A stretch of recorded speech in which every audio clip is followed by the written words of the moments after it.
Hey everybody, this is Colleen with Speaking of Spirits, and today I have a new podcaster with me, and this is Kelly. Hey everybody, how's it going? Hey Kelly. On a Speaking of Spirits, we have all the girls group, and we're taking that stuff in a different direction. And Kelly and I thought, hey, let's keep diving into some dark and crypto subjects. So we're going to talk about today. We're talking about Bigfoot. Yeah, one of my favorite subjects, my That's favorite great. cryptid. Yeah, That's awesome. And actually, if you guys aren't aware, there are more than Bigfoot cryptid out there. There's other cryptids, and we're gonna be kind of diving into some of those subjects. So I think you're gonna like it. And if you've listened to the podcast before, I'm a real skeptic when it comes to Bigfoot, and you're like, how in the world can you be skeptical of Bigfoot but believe in the paranormal, right?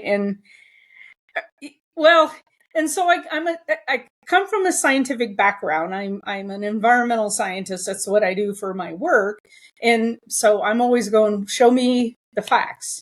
Paranormal stuff, I can catch audio, and not always video, but thermal. I can do all of this stuff. Bigfoot, right? We have 1,000 pictures out there, but I keep looking at him like there's a guy in a monkey suit. What are your exactly. thoughts? Exactly. It's always you can have one of the best videos, photos, everything, and somebody's going to say that's a guy in a monkey suit almost every single time. But from what I understand, there are some physical differences that have cropped up over the years that if you watch it walk, a human has a head bob when they walk. And for some reason, a Sasquatch doesn't. They seem to glide everywhere. Um, That's the interesting. I hadn't thought about that, Kelly.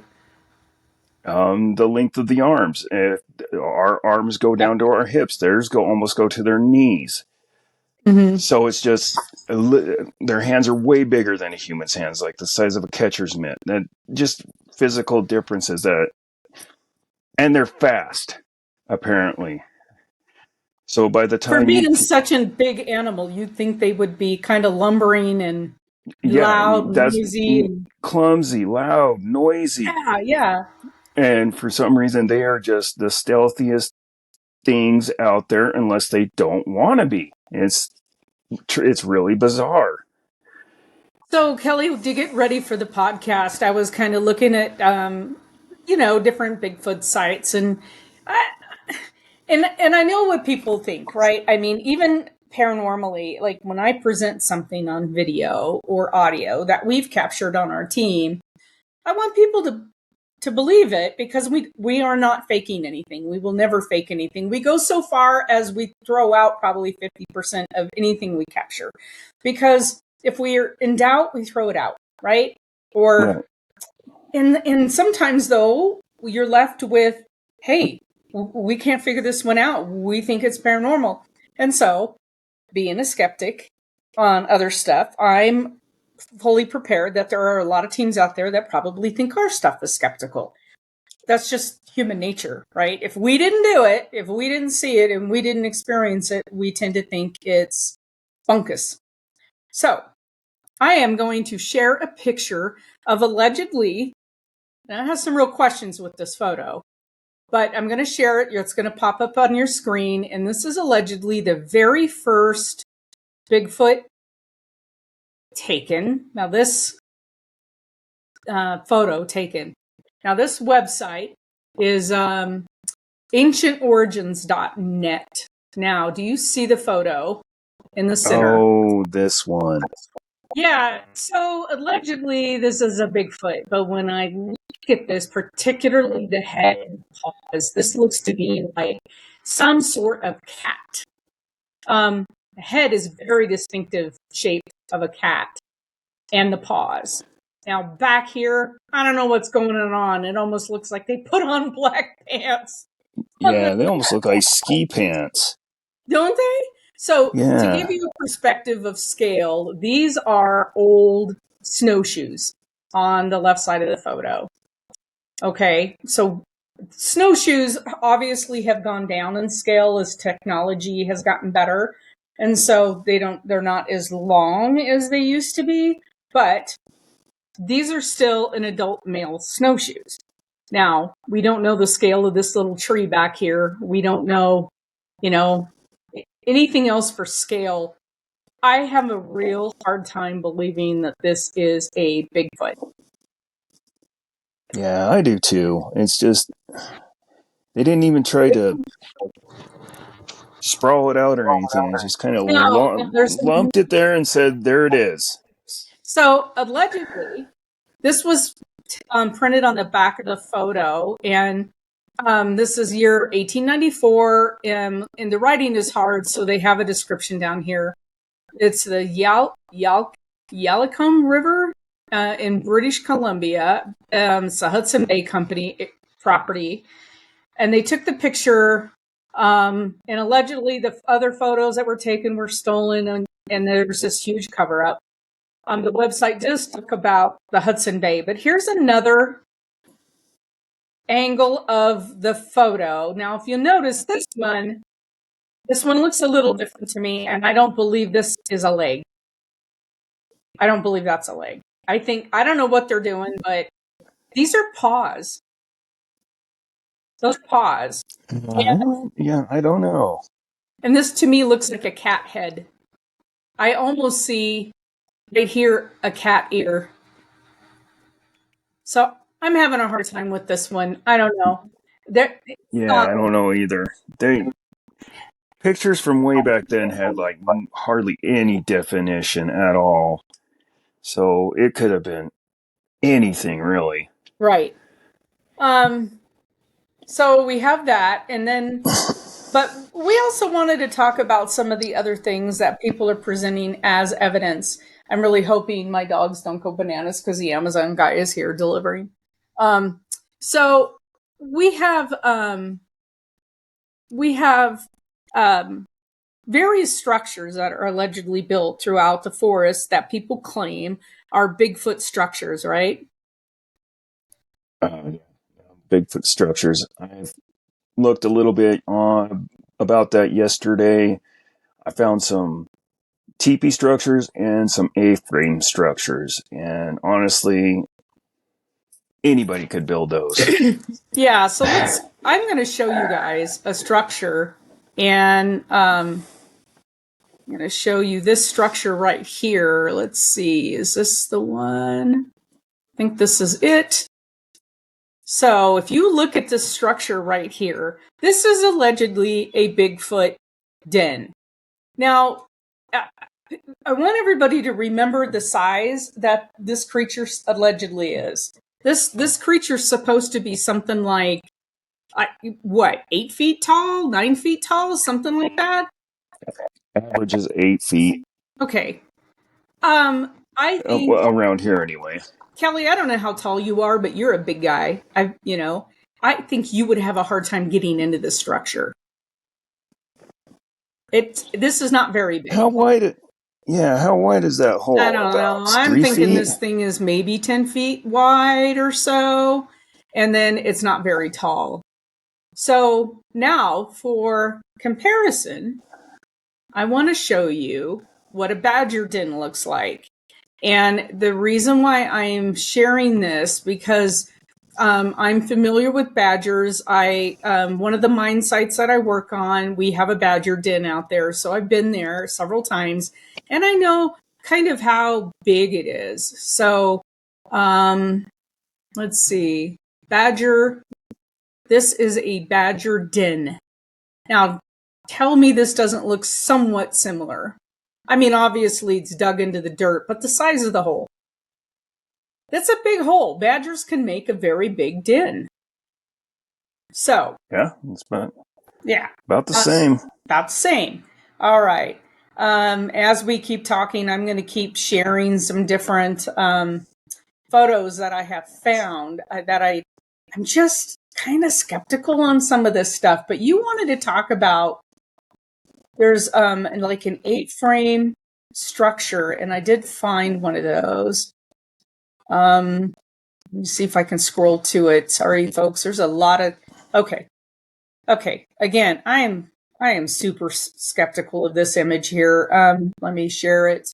This one is allegedly built by a Bigfoot, but so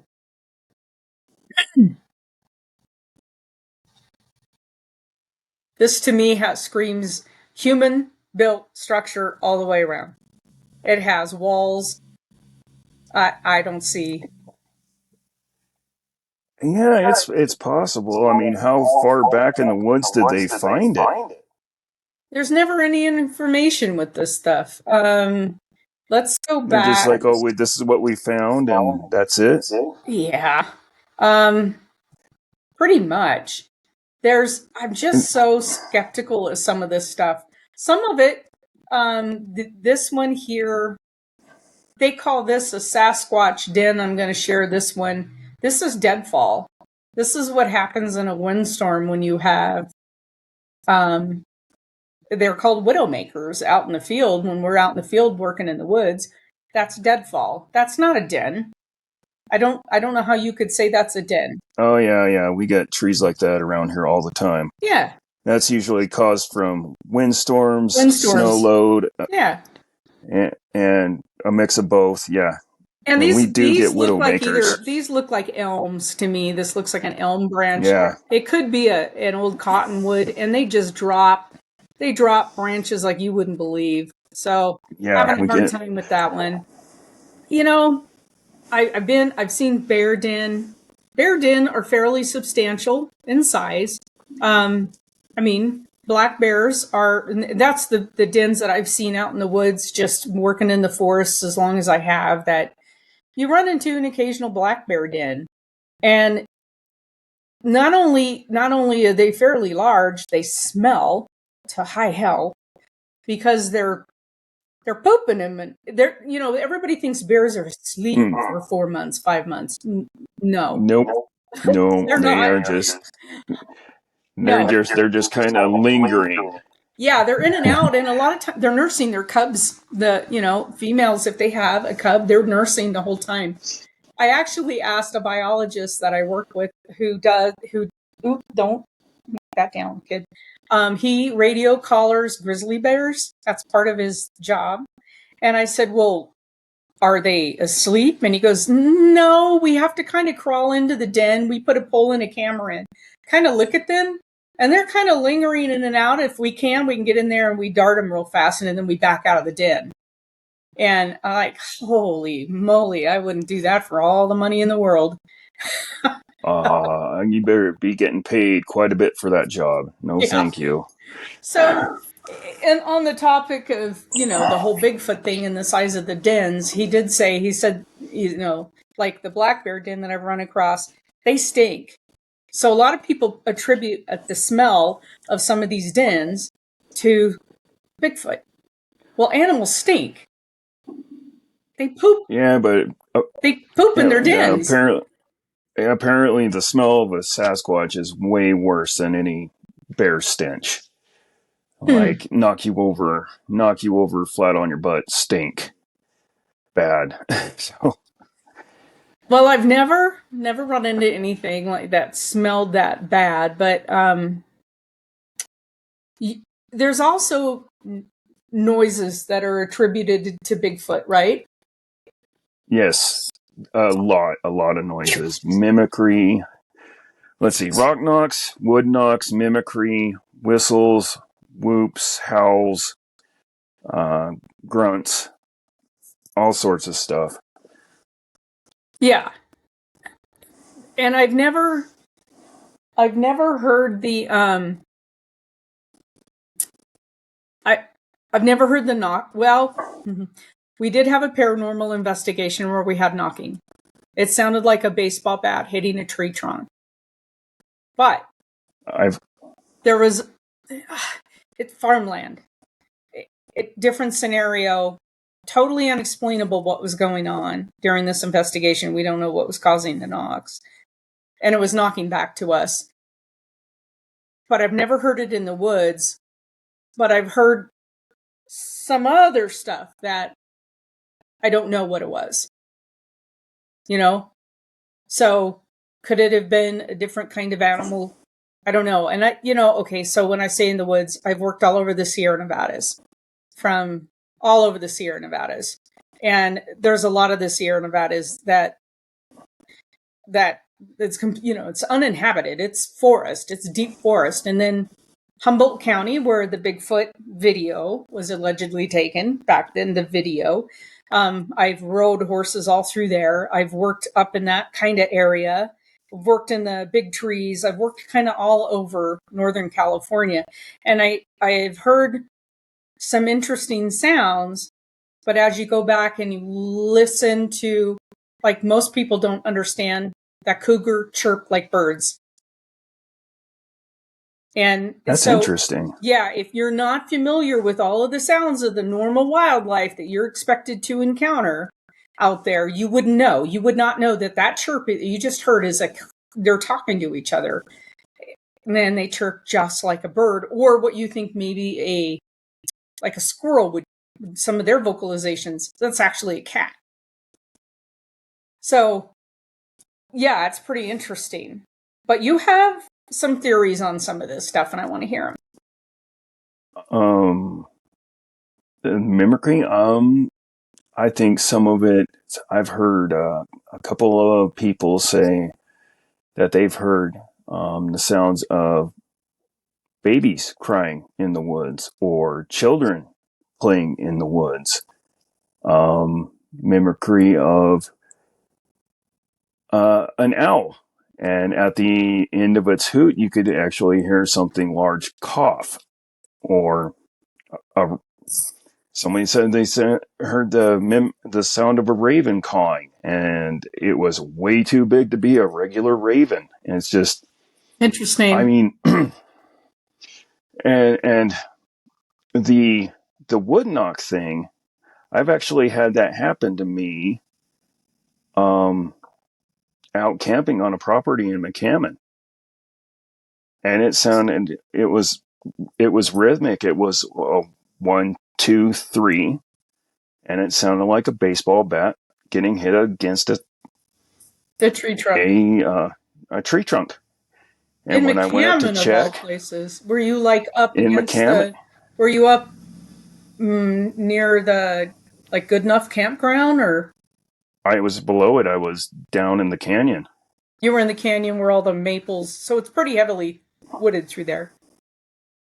No, it was No, you no, were. it was all cattle grazing land, pasture land. And when I went up to go check, because that's going to be a 1,000,001 chance that's ever going to happen to you, is you hear that 3 hits, and you're like, I you go camping and you don't have Bigfoot on the brain, but when you hear that and it's plain as day, it was plain as day. It was like maybe 100 yards away. I was like, I got up out of my chair. I went, oh, no way. Got towards the property line and something roared at me. And I was like, nope, we're done. And I went and sat Really? back in my chair. Yeah. So, but it wasn't a really heavily forested land. So, what do you think it was hitting on? There's a theory out there that they can make a pop like that with their mouth. Like we can go like that. Huh? There's a theory out there like that. I don't know. But it's one of those things you can go your whole life and you'll never hear it. But if you know what you look for and you hear it, you're like, yeah, that'll never happen again. I have to go check it out. So, Yeah, the vocalization part is really interesting. I had not heard that they are mimicking. The baby crying. I mean, human cries are pretty distinct. I don't know what other animal would vocalize it like a human baby cry. I think there are cries out there, like there are like fox and stuff like that, and they have something similar. But I think if you heard it, you'd be like, no, yeah, that's not it. That sounds human, you know? I think it has to do with human behavior. If you hear an infant crying in the woods, you feel compelled to go check it out and make sure everything's okay. And Yeah. it almost teeters on predatory behavior because they know that you're going to come look for it. And once you're in there in a bottleneck, then it's game over. They have you. Yeah, but has anybody actually been killed by Bigfoot? There's theories that yes, they probably have. There's theories that the ones with red fur are cannibals, and if you run into one, they will kill you and they will eat you. Hmm. Well, I mean, people do go missing, but I've always assumed that they're, growing up in the Sierras, there's 100,000 mines and adits and shafts and vents and that's why I've always, Yeah, well, they go missing because they fell into a mine, they fell into a shaft exactly. or a vent. That. Yeah. Yeah, So, that's the one of the. That's one of the conclusions I've come up to too. Is like it's not always Bigfoot or paranormal that people just disappear up in the woods. I mean, all you got to do is walk a trail and slip and fall. Your head hits a rock, you fall into a chasm, and you get wedged in there, and that's where you're going to stay forever. What No was one's that? ever going to find you. That young man that fell through rock in Utah, and he ended up cutting off his own leg to get out. That Oh, his story. arm. Oh, it was his arm. Yeah, he was like trapped. There was Yeah. no getting out of that. So, Yeah. What was his yeah, name? I don't remember, but I mean, the James. point is, people go missing. People die, and so um, I don't know. Have we? Okay, so if you were a hiker and you're out in the woods and you stumble upon a grisly scene where somebody obviously has been murdered, right? First thing I'm thinking of is, well, either a human or a cat. Cat more likely than a bear. Cats are everywhere and you don't know they're there. They're everywhere. Um, I've had cougar on the roof of my house going out to feed my horses at 5. And I've stepped outside, opened the sliding glass door, and you're like, you just know, you just stop frozen. And I looked up and there's a cat looking down at me. I've had, so I mean, they're everywhere. They're in our environment. We just don't. You're in the woods. There's chances are there's been cats watching you. So, and they're quiet and fast. So, Oh yeah. I would think human, cat, bear. You know what I mean? Like human, cat, Yeah, bear. in that order. Yeah, it's always I'm always science first, and then everything else second. Yeah. But So if maybe it's the people have run into a scene where there's been, you think, an animal attack. Well, Bigfoot, I consider it an animal, but my mind doesn't go right to a Bigfoot unless I had some kind of other compelling evidence like it footprints. depends on how they met their demise. Unfortunately, I mean, from what I understand, the way Bigfoot takes down its prey is they break its neck and they snap their bones. They literally just pummel things to death. Wow. Yeah, yeah. Well, I mean, I don't necessarily want to run into one, that's for sure. I don't know. I don't either. I don't want to test that theory. So I spent a week up in Coeur d'Alene. I had to look at a lot of old mines up there, so I had to spend a week up there. And it's kind of like, again, deep forest, North Wallace, right? We're up there in wow. I mean, if there's habitat, you keep going. You would consider some of this dense forest would be perfect habitat, but in all my years flying over the Sierra Nevadas, we've owned aircraft and we flew constantly. Like my dad probably every day, me probably every week for years. I've never seen anything. I've never seen anything. Oh, It's it's a it's a 1 in a million chance you'll ever see one ever. And they're not just stuck to the mountains. They've been reports coming out of as far as Henderson, Nevada, as far as Arizona, New Mexico, You would think that they would want to Texas. have cover, though. Now East Texas, They do. yes. Well, not on the desert. There's not cover. Uh, I mean, the there's Mongolian, not Mongolian, Mogollon Rim in Arizona has plenty of cover. It's like the canyon in Twin Falls. It's all desert outside, but as soon as you go into the canyon, it's green and lush and yeah, but plenty of that's cover for them. it's pretty. I mean, just my point is that would be a pretty small environment, and it's pretty probably heavily used by humans. So, just like there's a canyon. Gosh, I forget the name out of it. It's like if you didn't know it was there, it's not Palo Duro. In Amarillo, like you're on this like tabletop out there desert as far as you can see. It's cotton fields and you're just out there. And then you start driving south and all of a sudden there's this enormous canyon. It's beautiful. It's lush and gorgeous and it goes for miles and miles and miles and miles and miles. But still, there's probably 10,000 people down there every single day because there's nothing Right. like that in Amarillo. So everybody goes down there, you know what I mean? To mountain bike and hike and everything else. So that's where I have the sense of skepticism comes in, because I'm like, if they're using these areas with the amount of humans that are in there, They're probably not going to be there. I, why would they be in Henderson, Nevada? You know what I'm saying? There's theories that they migrate. I don't know. Uh, Yeah, there's theories they migrate from the Wasatch to up through here and north for the summer, and then back down towards the wintertime for whatever reason.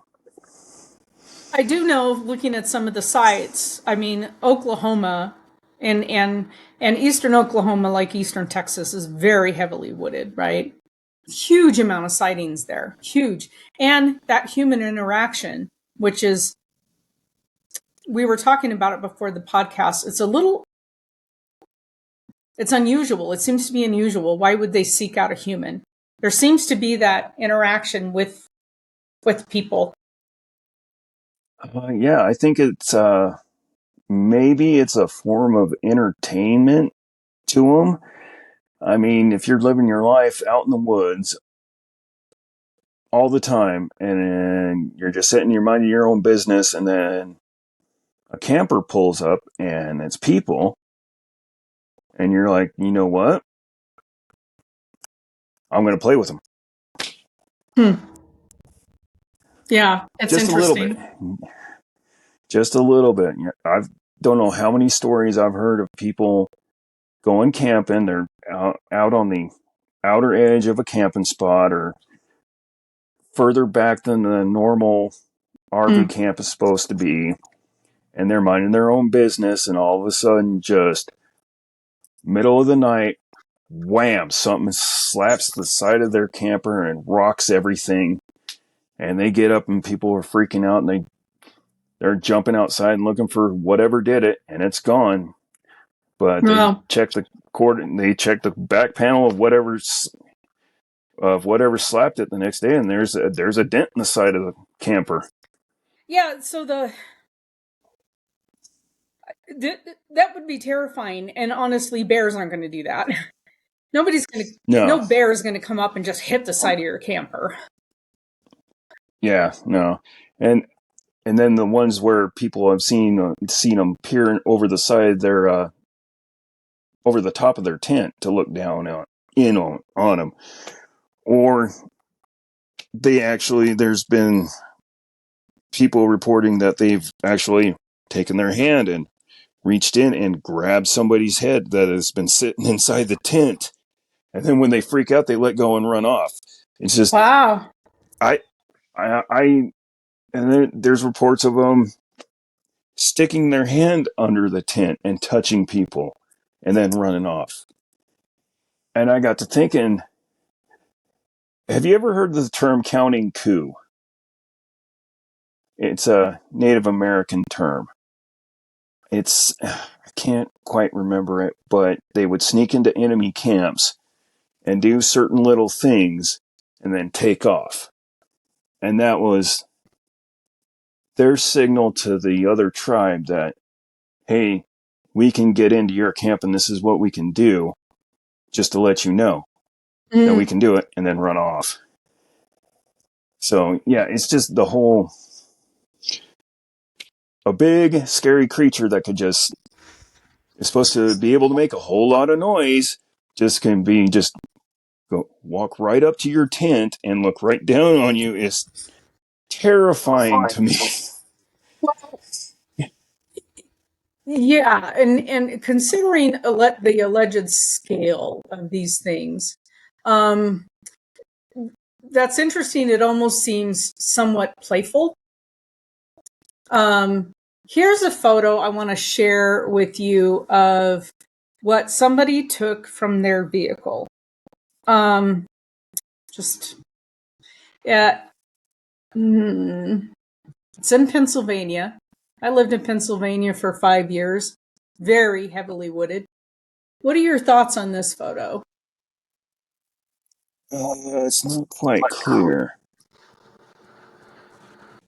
Oh, my guys aren't as good as they used to be. I know that you're podcasting on your cell phone, so it's a Yeah, I kind of looks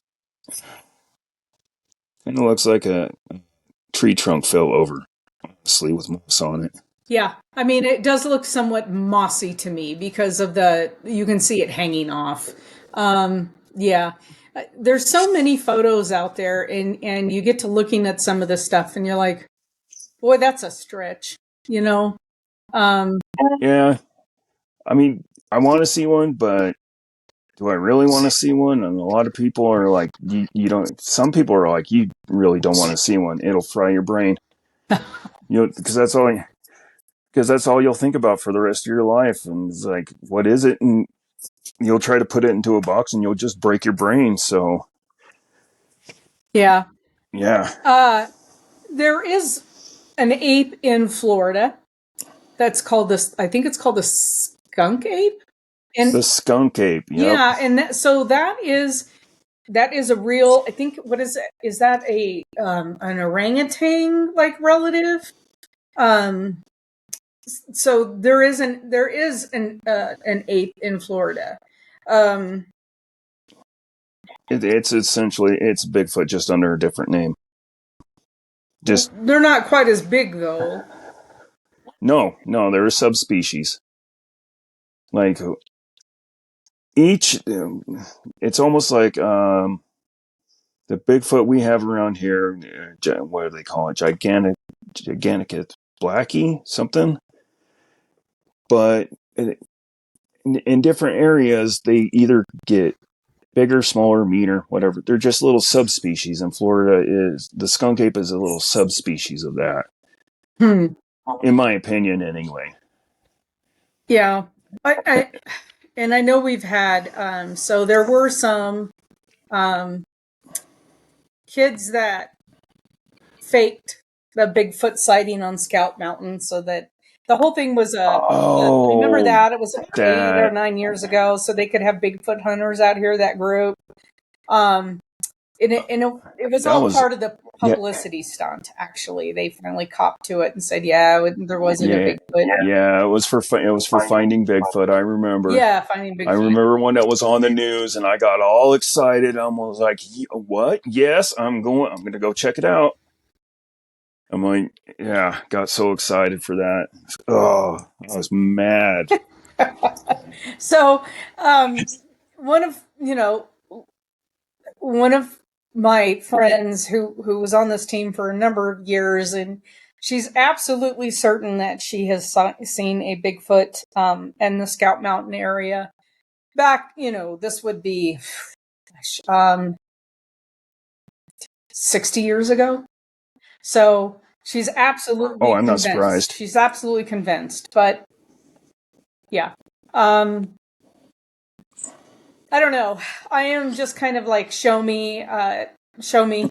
And I know they've collected a lot of hair out in the field doing different things. And a lot of times the hair comes back to a known species of whatever, a bear, a It's all fox, a coyote, or whatever.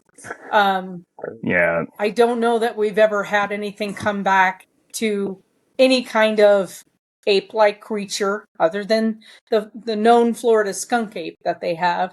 I don't think we've had anything come back like that. I mean, I don't remember, but chimpanzees are their chromosomes are very similar to human chromosomes. So I think there's like one chromosome off. So you would think if we They're really, really close. really close, if we found hair, it would come back somewhat like that because it's humanoid. I mean, it has that human shape. It has that ape shape, very similar to us. So you would think if we would have found hair, it could come back to maybe an unknown species, but in the world of the apes. I mean, they could come down pretty close to that stuff. Right, but it's not in the logs, though. They have to have it in the logs to be able to log it. So you can just say, well, this is. Well, they could say it's genetically similar to an ape. And that we're not. That's they my can point. go, well, what? We don't have anything. Nothing's coming back as even an unknown species. Not from what I'm reading. Yeah, it's just roadblock after roadblock with that. I think they're getting close, but there's always some kind of hang up with it. So, yeah, I have a friend who had an experience. There's an area in southern Bannock County over towards Arbon Valley. For people who are familiar with this area, there's an area, I think they call it Crystal Basin. It's where people snowmobile. And it's when you're going through Scout Mountain area, Mink Creek, and you come up the grade. At the top is a snowmobile area, and they have a warming hut and everything there, right? And then you can drop back down and you go into Arbon Valley, right? So, very heavily used area because you've got hikers and mountain bikes, and you have four-wheel drives and ATVs and UTVs, and just a super heavily used area. That's where my friend, years ago, thought she saw, anyway. So another friend of mine said that she was snowshoeing through that area with her husband. They rode their snowmobile as far as they could go up into the aspen tree line back in the very edge of the snowmobile area. And there aren't any groomed trails back there. And then they got off and they were going to camp overnight. They were going to snow camp overnight. And they got off their snow machines and were just walking through the aspens on their snowshoes. And her husband stopped her and pointed down to the ground and saw human-shaped footprints almost as large as their snowshoes. And he stopped so suddenly that she ran into the back of him, and she's, what the heck's going on? And he's not saying anything, but he's pointing kind of next to where they had been walking was these footprints. And they followed him for a while and got really, really spooked and ended up turning around and going home because they didn't know what it was. Now, is that somebody up there messing around with some kind of device that's making prints? I don't know. But she's also in the science field, and I think she's a hydrogeologist. So she's a very, she's very analytical in how she thinks. And then this happened to her, and it really shook her. It's the second thing that has happened to her up there. And yeah, she doesn't go up there anymore. So yeah. That's understandable. Yeah. Man, I wish I could have been there to see that, because I would have looked to see if there's a pile in the mid-tarsal break that usually happens after a foot comes down. So usually it would come down and it would grab a little bit of snow, and then when it lifted off, it would drop it in a pile. So that would be indicative of that being a real footprint besides dermal ridges and, you know, the little knuckle mark, little striations and whatnot in your fingerprints. Yeah, that would. And who the heck is walking around barefoot in the mountains anyway? Yeah, In the snow? that's a good point because it's cold here in the wintertime. If people haven't experienced a southeast Idaho cold, it is really, really, really cold here. It's you know, an example is it was minus 38 last year in my barn last winter. I mean, it was a cold winter here. So yeah, and people don't realize that if it's 20 degrees here, you drive an hour either north or south and it changes 10-15 degrees that quick. So I don't know, like you said, who'd be messing around in the snow barefoot. The other thing to keep in mind is that when you leave a footprint in the snow, it's much larger than your normal footprint. Your footprint leaves a giant impression in the snow. So if you're a size 8, it looks like a size 12. I mean, they're just big in the snow. So, but still, if something's leaving behind, yeah, that critter's big, whatever it is. And it did have a human. To them, it appeared to be a human shape, but the stride was enormous. That was the other thing that she said, was that the stride, I mean, they're hoofing it. When you're in snowshoes, you're not taking really big strides anyway. But still, she said it was, 3 times the stretch that they can make in a snowshoe. Did she happen to mention that the footprints were in a straight line? Because as humans, I didn't ask her, and she didn't say. Darn. Because usually when someone comes along a trackway, they have something that's called a tightrope walk, and they leave some kind of a tight, like they're walking on a tightrope. It's interesting to see. One of these days I'll have to show you the footprints that a guy from Canada sent me. It's really neat. So,